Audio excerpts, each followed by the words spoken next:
Assalamualaikum warahmatullahi wabarakatuh. Perkenalkan, nama saya Agunawan, NIM B10 11 19 10 75, Prodi Ekonomi Pembangunan, Fakultas Ekonomi dan Bisnis, Universitas Tanjung Pura. Nah, di sini PPT saya yang berjudul Perkembangan Perbankan di Indonesia. Yang pertama, bab 1, pendahuluan, latar belakang, rumusan masalah, tujuan. Yang pertama, latar belakang. Perkembangan perbankan di Indonesia dalam tahun-tahun belakangan ini mengalami perkembangan yang cukup pesat. Seiring dengan perkembangan perbankan Indonesia, diharapkan membawa ke arah kemajuan bagi perbankan Indonesia guna mampu menghadapi dan mengantisipasi semua tantangan perekonomian dan perbankan internasional, serta membawa manfaat yang besar bagi masyarakat ke arah sejahtera yang berkeadilan. Kegiatan lembaga perbankan secara umum dilakukan oleh pelaku yang menurut fungsi serta tujuan usaha dapat dibedakan, yaitu berupa bank sentral dan bank umum. Bank umum atau bank komersial dalam kegiatan dibina dan diawasi oleh bank sentral, sedangkan bank sentral dalam menjalankan pokok-pokoknya berdasarkan kebijakan yang ditetapkan pemerintah. Perkembangan perbankan menunjukkan dinamika dalam kehidupan ekonomi. Sebelum pada praktik-praktik yang terjadi saat ini, ada banyak permasalahan terkait dengan masalah-masalah perbankan ini. Masalah utama yang muncul dalam praktik perbankan ini adalah pengaturan sistem keuangan yang berkaitan dengan mekanisme penentuan volume uang yang beredar dalam perekonomian. Sistem keuangan yang terdiri dari otoritas keuangan, financial authorities, sistem perbankan, dan sistem lembaga keuangan bukan bank, pada dasarnya merupakan tantangan dalam perekonomian suatu negara yang memiliki peran utama dalam menyediakan fasilitas jasa-jasa keuangan. Fasilitas jasa tersebut diberikan oleh lembaga-lembaga keuangan termasuk pasar uang dan pasar modal. Secara umum, lembaga keuangan dapat dikelompokkan dalam dua bentuk, yaitu lembaga keuangan bank dan lembaga keuangan bukan bank. Sistem perbankan Indonesia terbedakan berdasarkan fungsinya yang terdiri dari bank sentral, bank umum, dan bank perkreditan rakyat atau disingkat dengan BPR. Bank umum dapat menghimpun dana dari masyarakat secara langsung dalam bentuk simpan giro, tabungan, dan deposito berjangka, lalu menyalurkannya kepada masyarakat, terutama dalam bentuk kredit ataupun bentuk-bentuk lainnya. Bank umum dalam kegiatan memberikan jasa dalam lalu lintas pembayaran. Sementara itu, bank pengkreditan rakyat ataupun BPR berdasarkan peraturan perundang-undangan dalam pelaksanaan kegiatan yang menghimpun dana dapat menerima tabungan dan deposito berjangka, namun tidak diperkenankan menerima simpanan giro dan tidak diperkenankan memberi jasa-jasa dalam bentuk lintas pembayaran. Sedangkan jenis lembaga keuangan bukan bank dapat berupa lembaga pembiayaan, perusahaan modal venture, perusahaan anjak piutang, perusahaan pembayaran konsumen, perusahaan kartu kredit, dana pensiun, penggadaian, pasar modal, dan lain-lain. Perkembangan perbankan yang semakin dinamis dan kompleks membuat otoritas moneter berusaha membuat arsitektur perbankan Indonesia atau disingkat dengan API. Dengan adanya API, diharapkan Bank Nasional mampu bersaing tidak hanya pada segmen pasar domestik tetapi juga pada pasar internasional. Yang selanjutnya yaitu rumusan masalah. Berdasarkan paparan dalam latar belakang masalah di atas, maka berdasarkan pokok-pokok yang akan diteliti adalah sebagai berikut. Yang pertama, bagaimana perkembangan perbankan yang ada di Indonesia. Yang kedua, bagaimana sistem perbankan yang ada di Indonesia. Yang ketiga, lembaga keuangan apa saja yang digunakan di Indonesia. Yang keempat, apa fungsi dari arsitektur perbankan di Indonesia. Yang selanjutnya yaitu tujuan. Berdasarkan permasalahan yang telah dirumuskan di atas, maka tujuan yang hendak dicapai oleh penulis dalam pembuatan makalah ini adalah: yang pertama, untuk mengetahui bagaimana perkembangan untuk perbankan yang ada di Indonesia. Yang kedua, untuk mengetahui sistem perbankan yang ada di Indonesia. Yang ketiga, untuk mengetahui lembaga keuangan apa yang digunakan di Indonesia. Yang keempat, untuk mengetahui fungsi dan dibentuknya arsitektur perbankan di Indonesia. Yang selanjutnya yaitu bab 2, tinjauan pustaka. Yang pertama, landasan teori. Yang kedua, landasan teori. Yang pertama, landasan teori. Perbankan adalah segala sesuatu yang menyangkut tentang bank, mencakup kelembagaan, kegiatan usaha, serta cara dan proses melaksanakan usahanya. Perbankan Indonesia dalam menjalankan fungsinya berasaskan demokrasi ekonomi dan menggunakan prinsip kehati-hatian. Fungsi utama perbankan Indonesia adalah sebagai penghimpun dan penalur dana masyarakat serta bertujuan untuk menunjang pelaksanaan pembangunan nasional dalam rangka meningkatkan pemerataan pembangunan dan hasil-hasilnya pertumbuhan dan ekonomi dan stabilitas nasional ke arah peningkatan taraf hidup rakyat banyak. Perbankan memiliki kedudukan yang strategis, yakni sebagai penunjang kelancaran sistem pembayaran, pelaksanaan kebijakan moneter, dan pencapaian stabilitas sistem keuangan, sehingga diperlukan perbankan yang sehat, transparan, dan dapat dipertanggungjawabkan. Kata bank berasal dari bahasa Italia ataupun banca, berarti tempat penukaran uang. Pengertian bank sendiri adalah sebuah lembaga intermediasi yang menjembatani antara pemilik dana lebih kepada memerlukan dana untuk kemudian diolah demi kesejahteraan bersama, yang pengambilannya menurut ketentuan yang berlaku.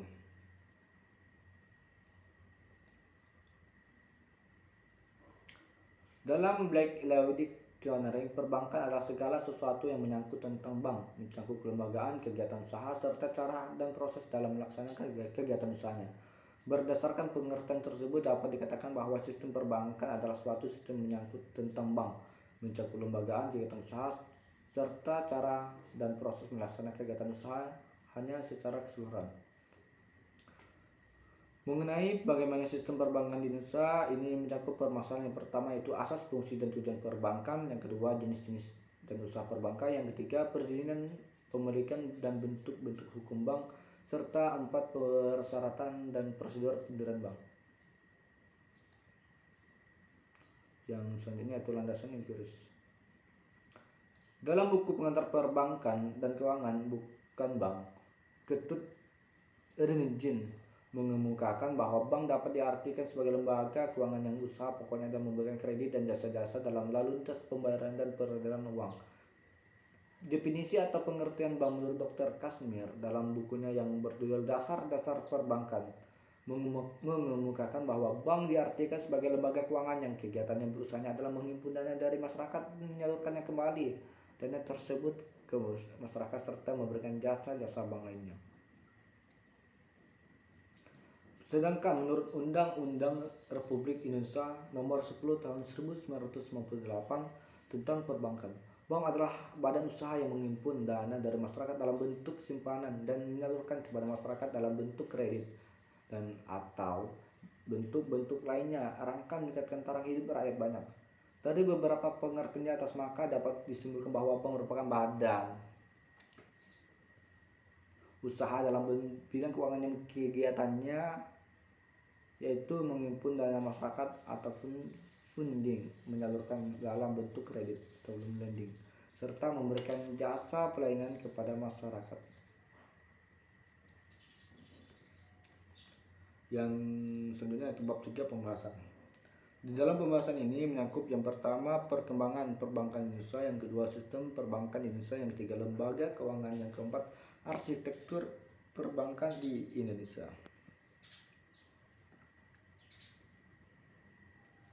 Yang pertama yaitu perkembangan perbankan di Indonesia. Situasi perbankan Indonesia praregulasi. Pada periode tahun 1978 sampai 1982, perekonomian Indonesia berkembang cukup baik karena ditopang oleh ekspor migas yang cukup tinggi. Tingginya harga minyak pada saat itu memengaruhi penerimaan dalam negeri sehingga dana pembangunan cukup tersedia untuk menunjang kegiatan investasi. Pada saat itu masyarakat yang dulu menemukan sasaran investasi yang tempat menyimpan dananya di bank sehingga terjadi kelebihan likuiditas yang cukup besar. Di samping itu juga Bank Indonesia ataupun bank sentral memberikan kredit likuiditas dengan syarat yang mudah dan lunak untuk membiayai pengembangan sektor yang potensial. Yang selanjutnya yaitu situasi perbankan Indonesia pasca deregulasi. Perkembangan perbankan di Indonesia mengalami peningkatan yang cukup besar beberapa tahun terakhir. Hal ini disebabkan oleh adanya serangkaian langkah deregulasi di bidang perekonomian. Ada beberapa deregulasi di bidang perbankan dan moneter yang secara kronologis dapat dikemukakan secara urutan waktu ke pengumuman kebijaksanaan deregulasi. Yang pertama ataupun yang A yaitu kebijakan pemerintah tanggal 1 Juni 1983. Kebijakan ini bertujuan untuk menggairahkan pengerahan dana masyarakat. Kebijakan tersebut antara lain bersisi penghapusan sistem pagu kredit dan mengurangi kredit likuiditas. Bank Indonesia tidak menetapkan tingkat suku bunga deposito maupun suku bunga pinjaman. Dan kebijakan moneter dengan sertifikat Bank Indonesia atau SBI dan penyediaan fasilitas diskonta. Yang B, kebijakan tanggal 27 Oktober 1988 ataupun yang disebut dengan Fakta 88. Latar belakang kebijakan ini didasari oleh kebijakan 1 Juni 1983 yang ternyata mendapat penghimpunan dana untuk investasi swasta. Selanjutnya, pihak swasta berpartisipasi lebih besar dalam meningkatkan pertumbuhan ekonomi dengan menciptakan iklim yang memungkinkan bank-bank beroperasi lebih efisien dan perluasan jaringan kantor bank.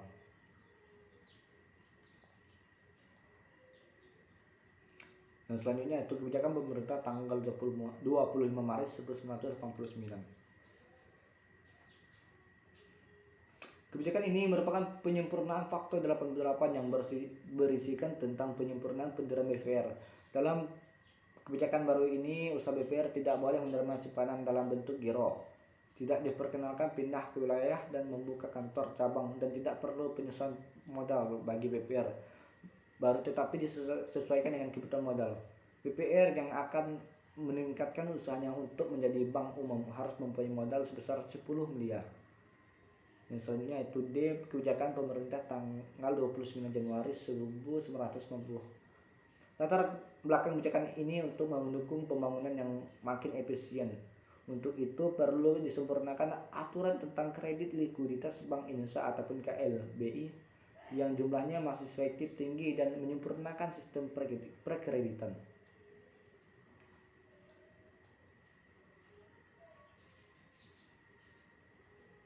Kebijakan yang diambil meliputi mengurangi secara bertahap pemberian KLBI.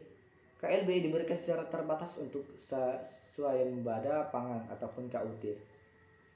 Pengembangan koperasi kredit, koperasi KUD dan anggota koperasi primer, dan peningkatan investasi fair trust. KPR yang diberikan dengan maksimum sebesar 50 juta dan jumlah kredit yang disediakan minimum 20% disalurkan untuk usaha kecil dan kegiatan kooperatif produktif. Yang selanjutnya yaitu paket kebijakan pemerintah Februari 1991. Yang pertama yaitu penyempurnaan persyaratan perizinan kepemilikan dan kepengurusan bank yang meliputi beberapa aspek antara lain pemilik dan pengelolaan bank harus memenuhi persyaratan tertentu sesuai dengan fungsinya untuk melindungi kepentingan masyarakat sehingga kesehatan sebuah bank harus diupayakan secara kontinuitas sejak berdiri. Pembukaan kantor cabang ataupun perwakilan dan penyertaan bank di luar negeri, pendirian kantor bank, dan persyaratan pembuatan kantor BPR dan merger.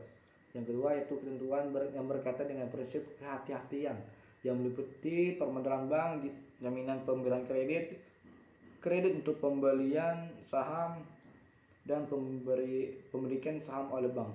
Batas maksimum pemberian kredit untuk pembelian saham dan pemilikan saham oleh bank. Batas maksimum pemberian kredit, auto legal lending limit, dan garansi bank. Yang selanjutnya yaitu perkembangan jumlah bank dan kantor bank. Selama periode tahun 2004 sampai 2009, jumlah bank dan kantor bank termasuk Bank Perkreditan Rakyat mengalami peningkatan yang sangat pesat selama 6 tahun. Jumlah bank mengalami pertumbuhan sebesar 92,48% atau menurun rata-rata min 7,52% setiap tahun. Dalam tahun 2004 terdapat 133 bank, turun menjadi 123 pada tahun 2009. Selain itu, selama 6 tahun terakhir, jumlah kantor bank mengalami pertumbuhan 147,46% atau meningkat rata-rata setiap tahun 57,45%, yaitu dari 7.939 kantor bank pada tahun 2004 menjadi 12.100 kantor bank pada tahun 2009. Perkembangan dana yang selanjutnya yaitu perkembangan dana dan kredit bank. Dalam periode 2004 sampai 2009, tingkat pertumbuhan dana bank yang dihimpun dari masyarakat jika dilihat menurut kelompok bank dan jenis mata uang, maka tahun 2004 bank umum swasta nasional devisa berhasil menghimpun dana lebih besar. Pada periode yang sama, jumlah kredit bank yang berhasil dikucurkan dari sektor ekonomi paling besar didominasi oleh sektor industri, diikuti sektor jasa, dan yang terakhir adalah sektor pertanian. Dan selanjutnya yaitu sistem perbankan di Indonesia.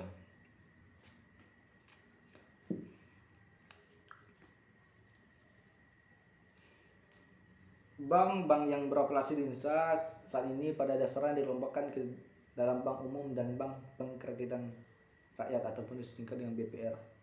Sedangkan Bank Indonesia berfungsi sebagai bank sentral, namun demikian sejalan dengan terjadinya perubahan dalam sistem keuangan, terutama yang terkait dengan kelembagaan perbankan sebagai dampak dikeluarkannya undang-undang di bidang keuangan perbankan.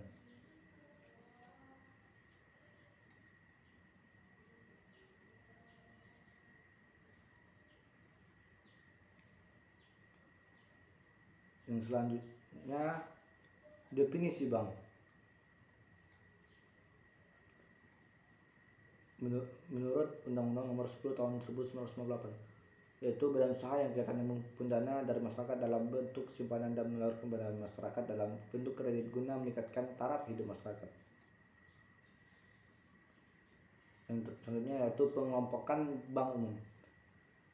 Yang pertama yaitu ataupun aspek fungsi. Yang pertama A. Bank sentral adalah bank yang merupakan badan hukum milik negara yang bertugas pokoknya membantu pemerintah, contohnya Bank Indonesia. Yang kedua, bank umum adalah bank yang sumber utama dananya berasal dari simpanan pihak ketiga serta pemberian kredit jangka pendek dalam penyaluran dana, contoh BNI, BRI, dan lain-lain. Selanjutnya yaitu C.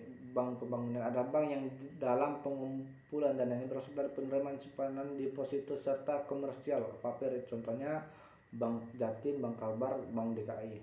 Yang selanjutnya atau bank desa adalah kantor bank di suatu desa. Tugas utamanya adalah melaksanakan fungsi pengkreditan dan penghimpunan dana dalam rangka program pemerintah memajukan pembangunan desa. Yang selanjutnya itu BPR adalah kantor bank di kota kecamatan yang merupakan sektor unsur penghimpun dana masyarakat maupun menyalurkan dananya di sektor pertanian dan pedesaan.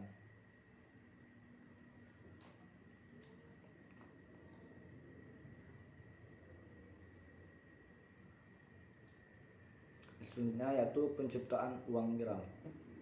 Bank primer adalah bank yang di dalam kegiatannya operasionalnya tidak sekedar menghimpun dan menyalurkan dananya, tapi juga melaksanakan semua transaksi yang berhubungan langsung dengan kas. Yang B. Bank sekunder adalah bank yang kegiatannya operasional hanya sekedar melaksanakan transaksi kas secara umum. Selanjutnya yaitu lembaga keuangan. Lembaga keuangan adalah semua badan yang kegiatannya bidang keuangan, melakukan pengumpulan dan penyaluran dana kepada masyarakat, terutama guna membiayai investasi perusahaan. Definisi lain mengatakan bahwa lembaga keuangan adalah suatu lembaga yang menyerahkan pertukaran barang dan jasa dengan penggunaan uang atau kredit dan membantu menelurkan tabungan sebagian masyarakat yang membutuhkan pembiayaan dana untuk investasi. Lembaga keuangan terutama memberikan kredit dan menganalkan adanya pada surat-surat berharga. Samping itu, lembaga keuangan menawarkan secara luas berbagai jenis-jenis keuangan antara lain simpanan kredit,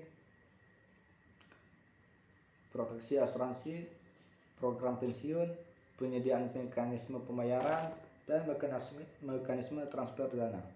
Lembaga keuangan merupakan bagian dari sistem keuangan dalam ekonomi modern yang melayani masyarakat pemakai jasa keuangan. Sering lembaga keuangan disebut sebagai lembaga intermediasi keuangan ataupun disebut dengan financial intermediary karena fungsi pokoknya melakukan intermediasi antara defisit unit dengan surplus unit.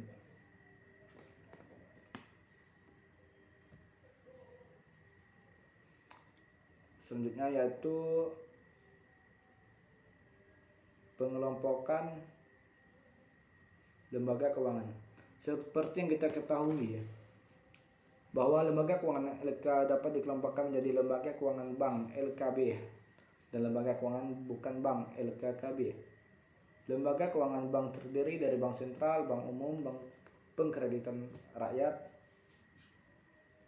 ataupun BPR, dan bank campuran. Sedangkan lembaga keuangan bukan bank dapat dikelompokkan menjadi lembaga pembiayaan investasi serta penjualan surat-surat berharga.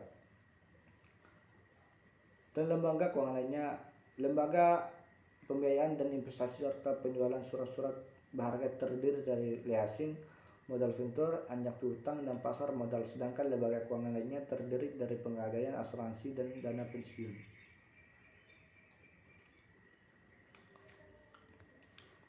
Selanjutnya yaitu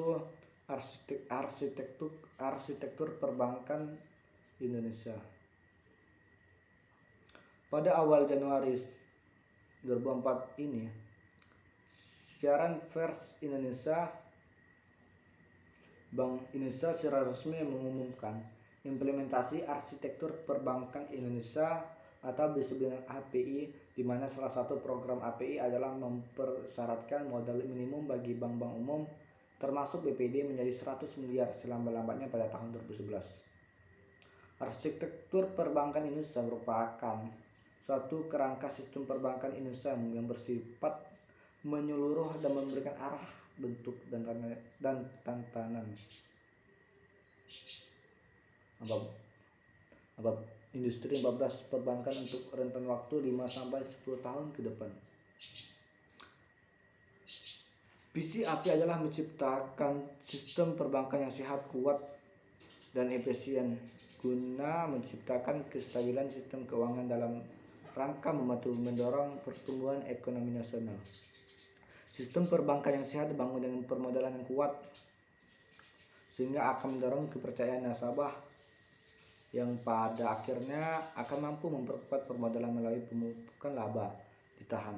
Selanjutnya, perbankan nasional yang beroperasi secara efisiensi akan mampu meningkatkan daya saingnya sehingga tidak hanya mampu bersaing di pasar domestik tetapi justru diharapkan produk dan jasa perbankan yang ditawarkan Bank Nasional mampu bersaing di pasar internasional.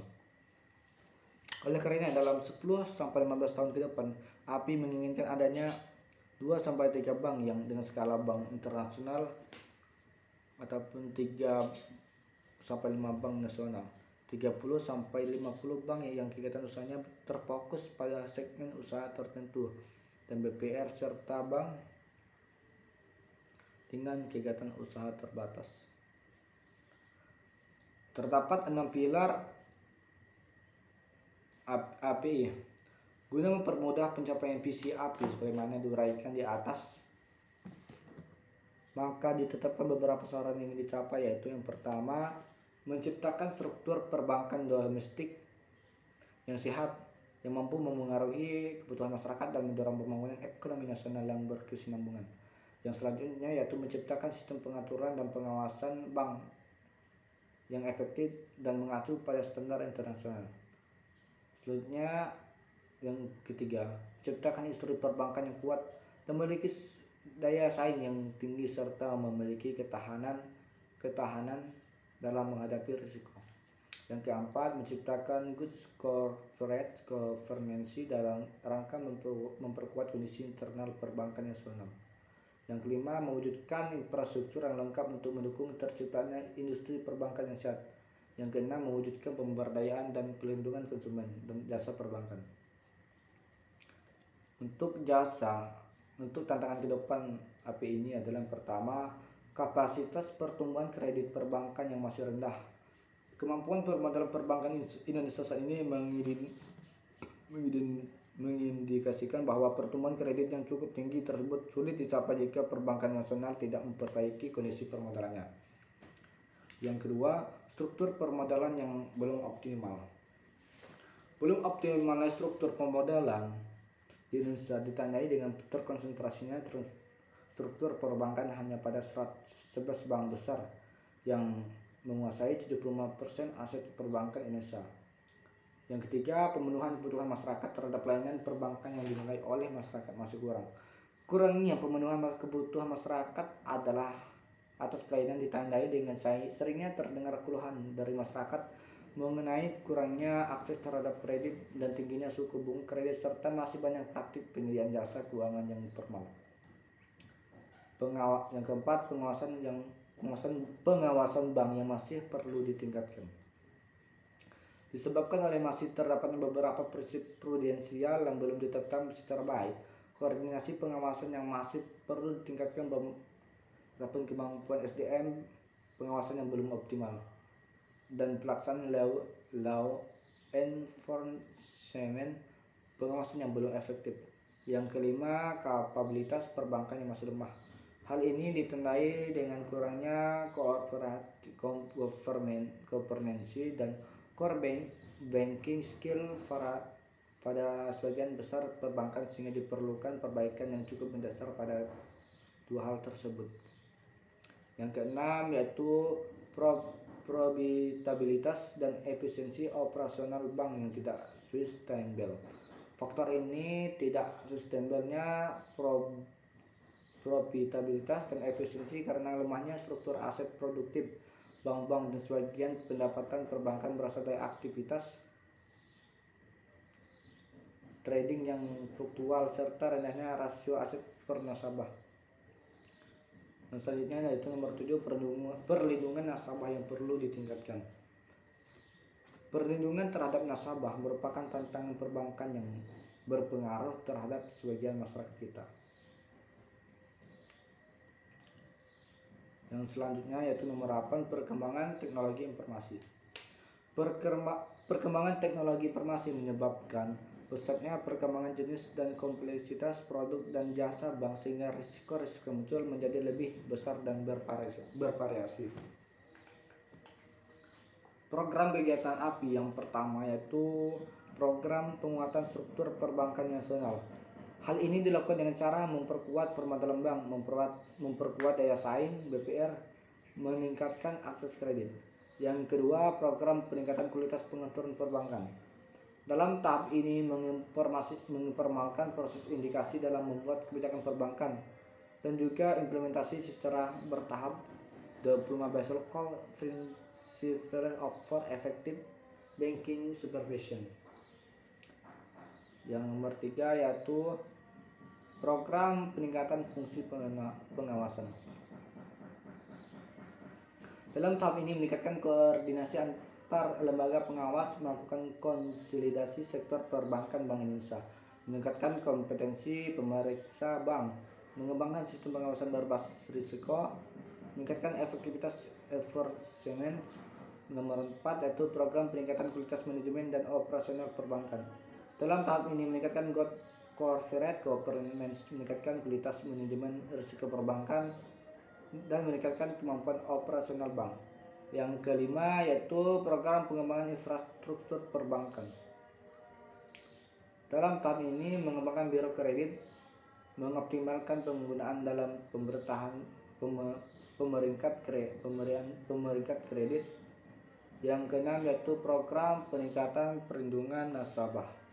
Dalam tahap ini menyusun standar mekanisme pengaduan nasabah, membentuk lembaga mediasi independen, menyusun transparansi informasi produk, serta mempromosikan edukasi untuk konsumen.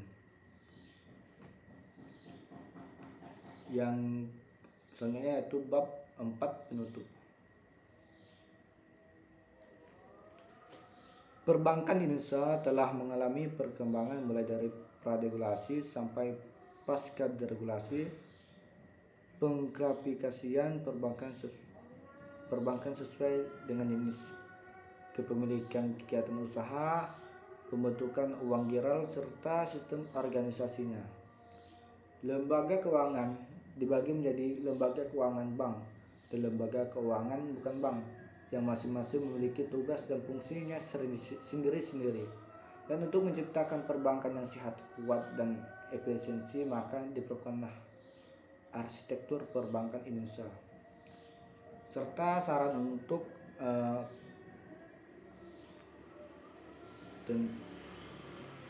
sarannya yaitu seperti yang dijelaskan di atas, terdapat beberapa tantangan dalam perbankan untuk kedepannya. Salah satunya pemenuhan kebutuhan masyarakat dalam pelayanan perbankan masih dinilai kurang. Untuk mengatasi hal tersebut, maka perbankan perlu memperbaiki lagi kedepannya guna untuk memenuhi kebutuhan masyarakat. Selain itu juga perlunya peningkatan dalam segi pengawasan dan pelaksanaan kedepannya, dan pihak perbankan untuk kedepannya juga sebaiknya mengantisipasi akan risiko-risiko yang akan datang, terlebih lagi sekarang semakin pesatnya teknologi di Indonesia. Jadi sekian penjelasan dari saya. Wassalamualaikum warahmatullahi wabarakatuh dan terima kasih.